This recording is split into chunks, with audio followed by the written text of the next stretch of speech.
नमस्कार, मैं डॉक्टर रजनीश कुमार आप सभी का एक बार फिर से हार्दिक स्वागत करता हूं। आज के वीडियो लेक्चर में हम बातचीत करने जा रहे हैं हिंदी साहित्य का सरल इतिहास विश्वनाथ त्रिपाठी के बुक के ऊपर, जिसमें हम चर्चा करेंगे कि भक्ति साहित्य के रूपात्मक स्रोत और भाषा, काव्य रूप और छंद के बारे में। देखा जाए तो भक्ति काल आंदोलन अखिल भारतीय आंदोलन था, जिसके बारे में हमने पहले के वीडियो में भी बताया था।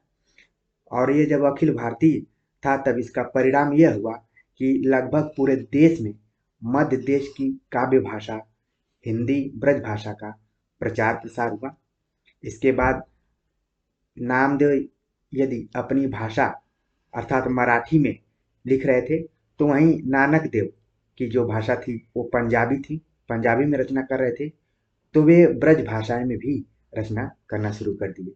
तो आप देख रहे हैं कि अपनी क्षेत्रीय भाषा के अलावा इन दोनों लेखकों ने, कवियों ने ब्रज भाषा में भी लिखने का प्रयास किया।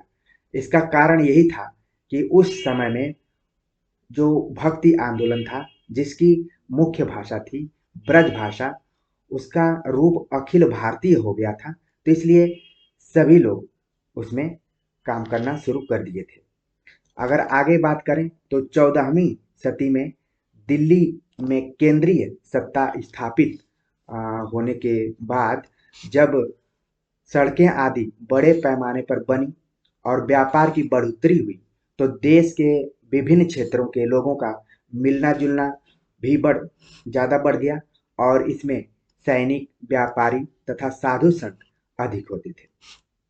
रामविलास शर्मा इस विषय में कहते हैं कि 15वीं सदी, 16वीं सदी और 17वीं सदी में यहाँ व्यापार की बड़ी बड़ी मंडियाँ कायम होती हैं। 25 नगर व्यापार और सांस्कृतिक आदान प्रदान के केंद्र बनकर खड़े हो उठते हैं। लोहे और कपास का सामान काफी बड़े मात्रा में तैयार किया जाता है। सड़कों वर्ष के बाद सैकड़ों वर्ष के बाद सामाजिक जीवन की धुरी गांव से घूमकर नगर की तरफ हो जाती है और इस समय सामाजिक जीवन की बागडोर सामंतों के साथ साथ व्यापारियों के हाथ में आ जाती है। सिक्कों का प्रचलन बढ़ जाता है। समाचार भेजने के लिए हरकारों की व्यवस्था हो जाती है। कहें तो आज की भाषा में कहें तो एक प्रकार की दूर संचार व्यवस्था कायम होती है। इससे मध्य देश की भाषा के प्रचार प्रचारित प्रसारित होने की स्थिति तैयार होती है। जैसा कि हम बार बार कह रहे हैं कि भक्ति साहित्य अखिल भारतीय है, किंतु उत्तर भारत के भक्ति के साहित्य की विशेषता यह है कि इसमें मुसलमान भी शामिल हुए। दक्षिण भारत के भक्ति साहित्य में जायसी, रहीम और रसखान जैसे मुसलमान रचनाकारों का नाम नहीं सुनाई पड़ता है।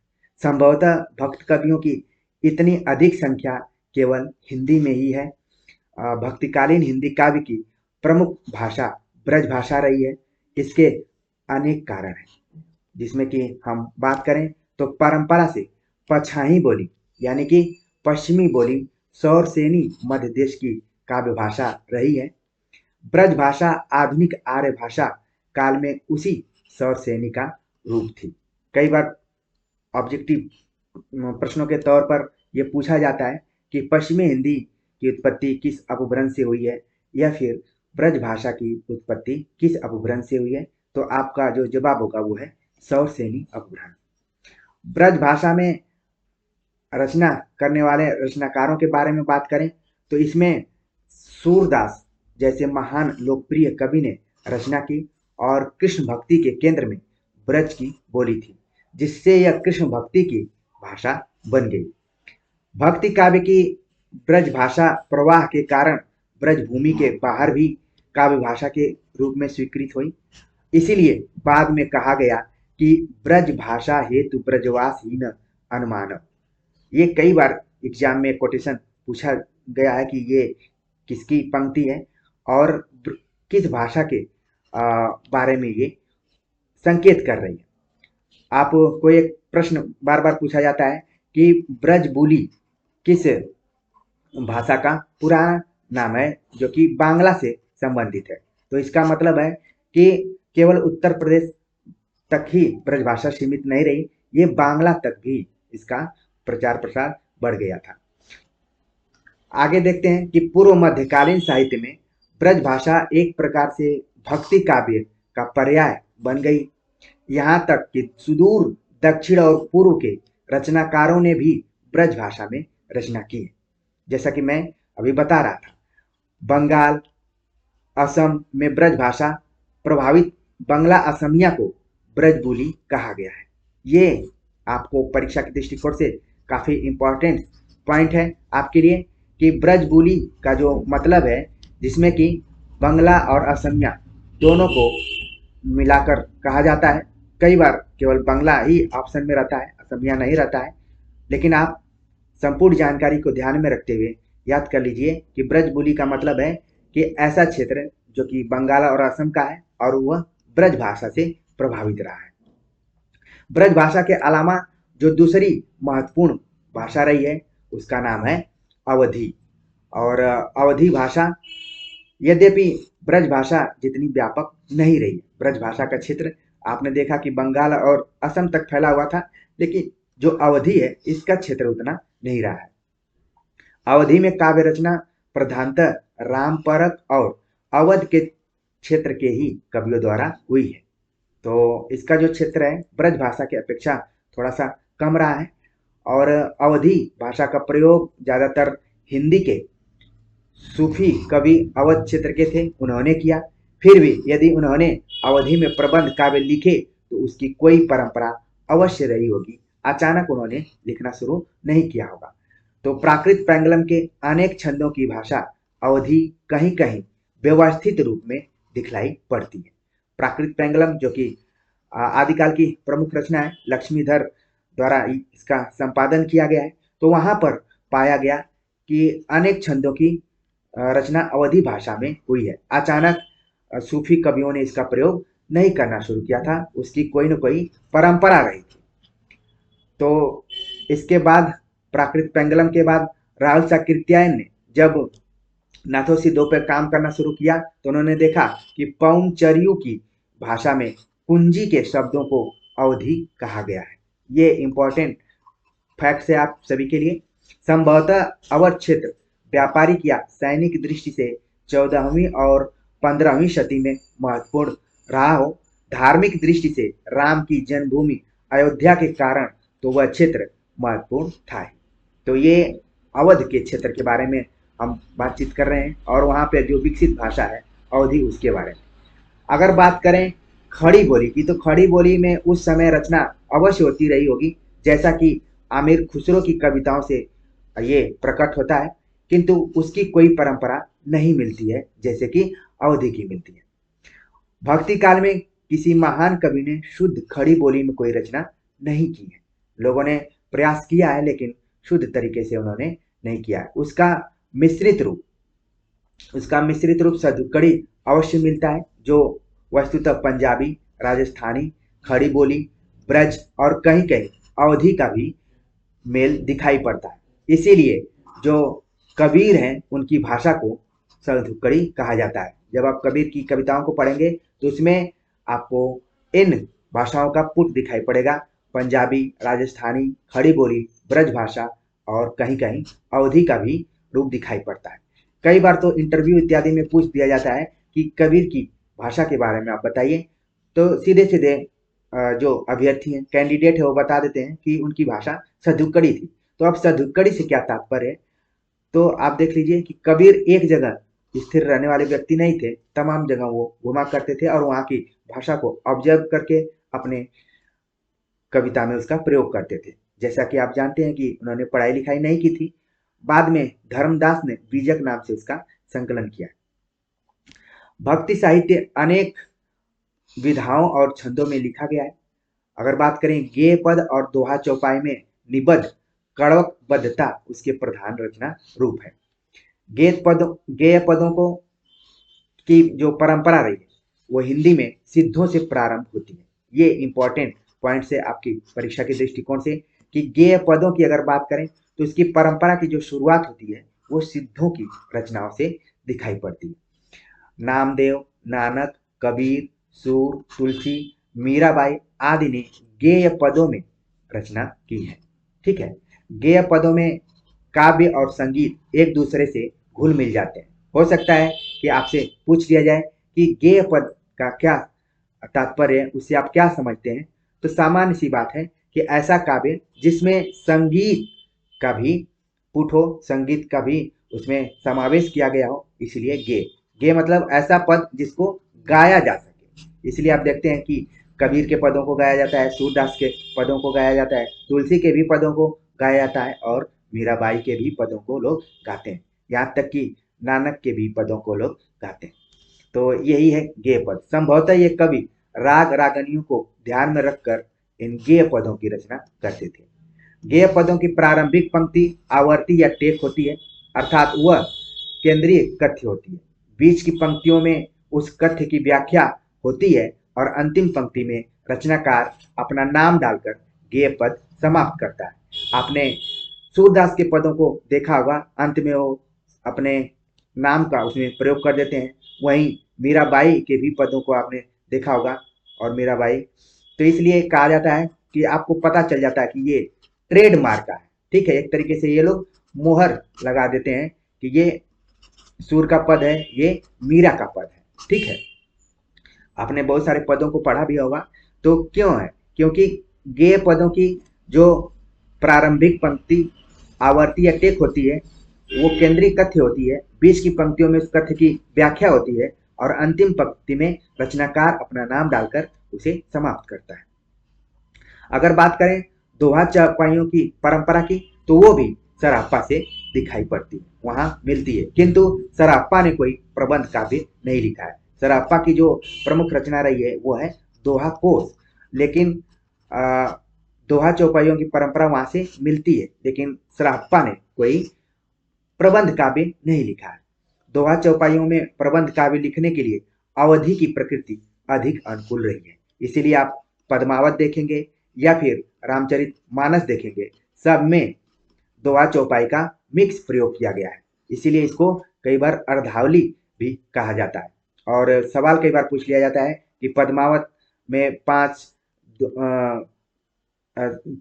चौपाइयों के बाद एक दोहा आया है, या फिर रामचरितमानस में 7 चौपाइयों के बाद एक दोहा आया है। इस तरीके से कई बार परीक्षा में सवाल पूछ लिए जाते हैं। आपने प्रैक्टिस सेट हल किया होगा तो देखा भी होगा, इस तरीके के प्रश्न आते रहते हैं। तो सबसे अनुकूल जो भाषा रही है दोहा चौपाई के लिए वो रही है अवधि। जैसी पूर्व अवधि कवियों के भी अनेक काव्य चौपाई दोहे में कड़वक बध में मिले हैं, जैसे भीम कवि का दंगवय पुराण, सूरजदास की एकादशी कथा, पुरुषोत्तम का जैमिनी पुराण, ईश्वर दास की सत्यवती कथा आदि बहुत ही महत्वपूर्ण रचनाएं हैं इस दृष्टिकोण से, जिसमें कि चौपाई और दोहे का प्रयोग किया गया है। यह रचना रूप सूफी कवियों विशेषतः जैसी के हाथों अत्यंत परिष्कृत हुआ दोहा चौपाई का, और तुलसीदास ने इसे चरमोत्कर्ष पर पहुंचा दिया। ठीक है, तो दोहा चौपाई की शुरुआत तो जैसी के हाथों उसकी परंपरा सरापा से दिखाई पड़ती है, लेकिन जैसी ने उसको परिष्कृत किया और चरमोत्कर्ष तक पहुंचाने का काम किया तुलसीदास ने। दोहे की परंपरा की बात करें तो अपभ्रंश भाषा में ये मिलने लगती है। सरापा का दोहा कोश प्रसिद्ध है, जैसा कि मैंने ऊपर इसकी चर्चा की थी। दोहा नाम से आदिकाल में ढोला मारूरा दूहा जैसे प्रबंध काव्य भी मिलता है। ढोला मारूरा दूहा, इसके रचनाकार को आपको ध्यान में रखना पड़ेगा। और ये क्या है? दूहा में रचा गया प्रबंध काव्य है। भक्ति काव्य में कबीर के दोहे साखी के रूप में जाने जाते हैं।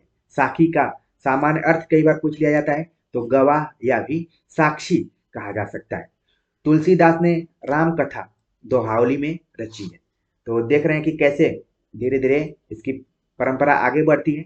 दोहे का ही एक रूप है सोरठा। कई बार इंटरव्यू में भी पूछ लिया जाता है और परीक्षाओं में भी पूछ लिया जाता है कि किसमें कितनी कौन कौन सी मात्रा है और किसमें कितनी मात्रा है। 13 11 11 13 का जो भी संबंध है, ये क्लियर करके रखना है कि दोहा का कौन है और सोठा का कौन है। इसके अलावा छप्पय, सवैया, कबित, भुजंग प्रयात, बरवय, यहाँ पर बरवे, हरिगीतिका आदि भक्ति काव्य के बहुप्रयुक्त छंद रहे हैं।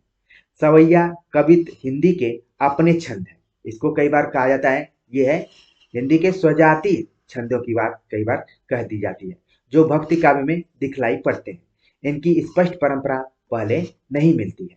तुलसीदास ऐसे भक्त कवि हैं जिनकी रचनाओं में मध्यकाल में प्रचलित प्राय सभी काव्य रूप मिल जाते हैं। ये काफी इंपॉर्टेंट पॉइंट है आपके परीक्षा के दृष्टिकोण से। कई बार पूछ लिया जाता है कि किस कवि में मध्यकाल की जितने भी काव्य रूप दिखाई पड़ते हैं, चाहे वो दोहा हो, छंद हो, अलंकार हो, ठीक है, जिसको कि रीतिकाल में जाकर कहा जाता है सर्वांग निरूपण, तो वो किस में मिलती है? तुलसीदास में मिलती है। तुलसीदास ने मंगल काव्य, नैछु, कलेऊ, सोहर जैसे काव्य रूपों का भी उपयोग किया है। नैछु, कलेऊ विवाह के समय गाए जाते हैं। ये हो सकता है कि आपको परीक्षा में पूछ लिया जाए कि नैछु और कलेऊ कब गाए जाते हैं, तो विवाह के समय गाए जाते हैं। जबकि सोहर जब गाई जाती है पुत्र जन्म के समय ये गाया जाने वाला गीत है। तो ये सामान्य आपको लोक जीवन से संबंधित प्रश्न है, आप आराम से इसको बता सकते हैं। खासतौर से सोहर तो सभी लोग जानते हैं, न अछू कलेऊ जो है विवाह के समय में गाया जाता है। आदिकाल में विविध छंदों और प्रबंध काव्य रचने की प्रवृत्ति थी। पृथ्वीराज रासों में छंद बहुत जल्दी जल्दी बदलते हैं, इसीलिए इसको कहा जाता है छंदों का अजायब घर। ठीक है, पृथ्वीराज रासो को भी कहा जाता है और आगे चलकर आप देखेंगे तो रामचंद्रिका को भी छंदों का अजायब घर कहा जाता है। सूरदास और तुलसीदास में भी छंद परिवर्तन होते हैं, लेकिन जल्दी जल्दी नहीं होते हैं।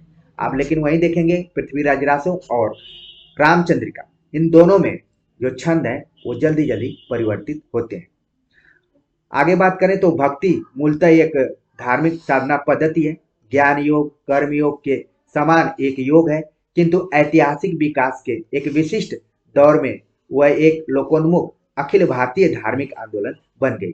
धर्म उसका रूप है और मानवीय करुणा उसकी अंतर वस्तु है। ये काफी इंपॉर्टेंट पॉइंट्स है कि अगर हम भक्ति काल की बात करें तो धर्म उसका भले ही रूप है, लेकिन मानवीय करुणा उसकी अंतर वस्तु है, अंदर की वस्तु है, और धर्म उसका वह रूप है। हिंदी साहित्य के इतिहास का भक्ति काल इसी धार्मिक आंदोलन पर आधारित है। साहित्य में यह विविध विधाओं एवं कलात्मकता से युक्त होकर उत्कृष्ट रचनाओं में प्रकट हुआ है। ठीक है, तो इस तरीके से हमने पूरे आज के वीडियो लेक्चर में बातचीत किया कि जो भक्ति काल है उसके जो काव्य रूप है, किन किन क्षेत्रों में काम हुआ, भाषा के बारे में, काव्य रूप के बारे में और छंद के बारे में, उसके रूपात्मक स्रोतों के बारे में हमने चर्चा की। उम्मीद है कि आज का ये पूरा वीडियो लेक्चर आपको समझ में आ गया होगा और बहुत सारे ऐसे पॉइंट्स भी समझ में आ गए होंगे जो कि प्रतियोगी परीक्षाओं के दृष्टिकोण से इम्पोर्टेंट है। तो आप ध्यान में रखिए कि कुछ कुछ ऐसे काव्य रूप थे जो कि पहले से ही परंपरागत रूप में चले आ रहे थे, कुछ का नवीन निर्माण हुआ। खासतौर से भाषा की बात करें तो भक्ति साहित्य में ब्रज भाषा और अवधी भाषा का ही जबरदस्त रोल रहा है, और सूरदास, तुलसीदास और अन्य जो भक्तिकालीन कवि थे उन्होंने इसका भरपूर प्रयोग किया। ब्रज भाषा का क्षेत्र तो इतना व्यापक हो गया था कि वो बंगाल और असम तक फैल गई थी। तो उम्मीद है कि आज का ये पूरा लेक्चर आपको समझ में आ गया होगा। कमेंट्स कर जरूर बताइए। मिलते हैं एक नए टॉपिक के साथ, तब तक के लिए नमस्कार।